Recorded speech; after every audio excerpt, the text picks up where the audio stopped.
Hello everyone, welcome back to the channel Concepts of Commerce, your virtual learning platform for all the concepts relating to commerce stream. My name is Deepshika Gandhi and the topic that I'm taking for today's video is approach on dividend policy.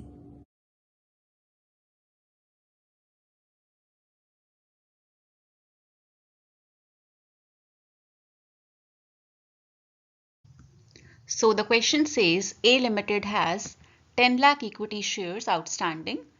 Current market price per share is 100, जिसे हम assume करेंगे as P0 in the question when we will be solving it. The net income for the current year is 3 crore rupees. This will be taken as E in the question. Investment required is 4 crore rupees, that means I. Cost of equity is given as 10%, that means KE. We have been given here as 10%. Company is planning to give dividend at rupees 5 per share. Now, assuming approach, we have to find out market price per share and value of the firm if dividend is declared, and second case if dividend is not declared. So that means since we know approach is a irrelevance approach to dividend policy, जिसके मुताबिक चाहे आप dividend pay करें या ना करें firm की value पर कोई असर नहीं होगा. That is what we are going to show here with the help of a numerical.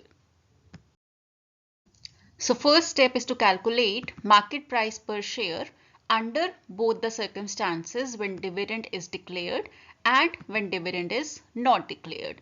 So जो formula हम लोग use करेंगे that is P0 is equal to D1 plus P1 divided by 1 plus KE.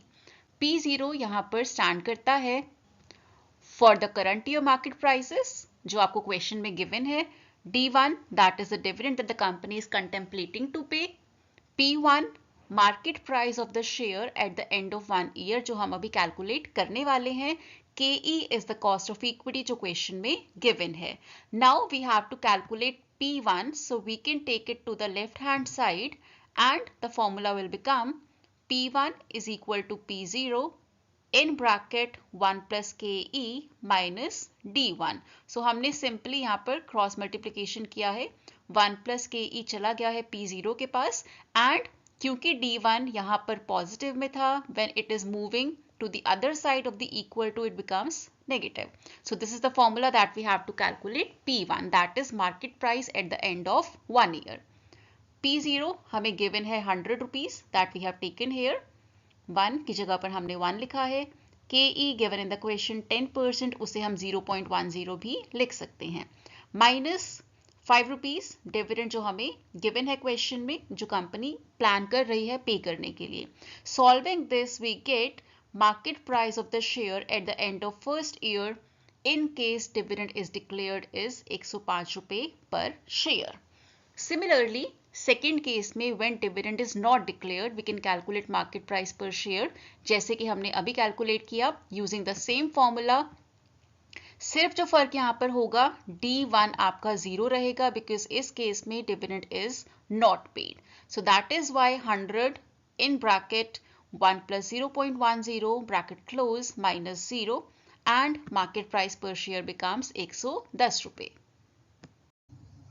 Next step is to calculate how much amount is to be raised by the company for investment.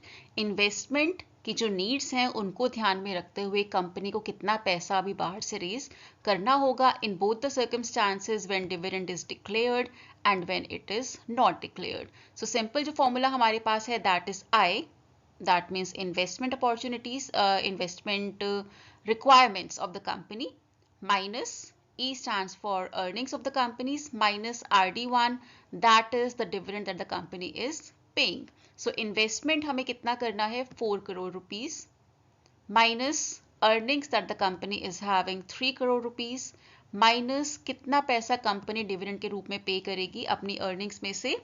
10 lakh shares हैं company के पास, हर एक पर 5 रुपए पर share dividend pay किया जाना चाहिए as per the company if dividend is declared. So total आपका dividend paid होता है 50 लाख रुपए. Considering this, this is the amount of money that company needs to raise for investment. Next case is when dividend is not declared. सब कुछ same रहेगा. Again dividend paid में you will have 0 because dividend is not paid here. So यहाँ पर आपको कितना पैसा raise करना पड़ेगा for the investment that you want to do? 1 crore rupees. Next step will be to calculate how many number of shares need to be issued to raise the money that we discussed in the previous slide. हमें कितने shares issue करने पड़ेंगे इतना रुपए raise करने के लिए? If dividend is declared, आपको 1.5 crore रुपया raise करना है considering your investment opportunities, investment requirements that you have. और अगर आप डिविडेंड डिक्लेयर करते हैं, आपका मार्केट प्राइस पर शेयर है 105 रुपए, जो हमने फर्स्ट स्टेप में कैलकुलेट किया था. नाउ 1.5 करोड़ डिवाइडेड बाय 105 रुपए, दैट मीन्स आपको 1,42,857 शेयर्स इशू करने पड़ेंगे to have this much for your investment opportunities. Next is, अगर डिविडेंड डिक्लेयर नहीं किया जाता है तो आपको 1 करोड़ रुपया रेज करना है. एंड अगर डिविडेंड डिक्लेयर नहीं होता है, फर्स्ट स्टेप में हमने कैलकुलेट किया था market price of the share for the company will become 110 rupees. So 1 crore divided by 110 rupees is equal to 90,909 shares. So अगर आप डिविडेंड डिक्लेयर करते हैं, आपको इतने शेयर्स इशू करने हैं. अगर आप डिविडेंड डिक्लेयर नहीं करते हैं, then these are the number of shares that you have to issue. And lastly, calculating value of the firm in both the circumstances, जहां पर हम प्रूव करेंगे कि value of the firm will remain same चाहे आपने dividend declare किया हो या नहीं किया हो. The formula we have is NPO, that means value of the firm.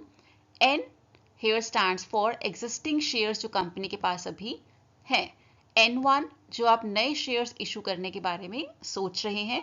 P1 जो आपने फर्स्ट स्टेप में कैलकुलेट किया था, market price per share at the end of 1 year, minus I, that is your investment requirements, plus E, that is earnings of the firm, divided by 1 plus KE, that is cost of equity, जो question में आपको given है.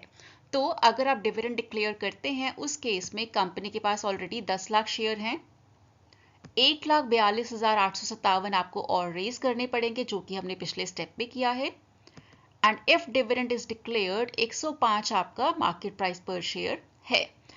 Minus I plus E, that is minus 4 crore plus 3 crore. मैंने उसको directly 1 crore लिख लिया है यहाँ पर because of the space constraint. आप उसे अलग अलग लिखकर फिर भी सॉल्व कर सकते हैं. It will be 1 crore because आप पहले 4 करोड़ माइनस करेंगे, फिर आप 3 करोड़ प्लस करेंगे. So आपका जो रिजल्ट होगा that will be minus 1 crore itself, and by solving this we get this as the value of the firm. Second case is अगर dividend declare नहीं किया जाता है. Using the same formula, existing shares company के पास हैं 10 लाख, नए जो company को इशू करने पड़ेंगे that will be 90,909. Market price of the share is 110 in this case because you are not declaring the dividend, और market price आपका यहाँ पर 110 रुपए है. Again, if you solve it, you will have the same value of the firm. So hence we can say that MM approach is a irrelevance theory of dividend policy, जिसके अनुसार चाहे आप dividend pay करते हैं या नहीं करते हैं, आपकी value of the firm same रहती है.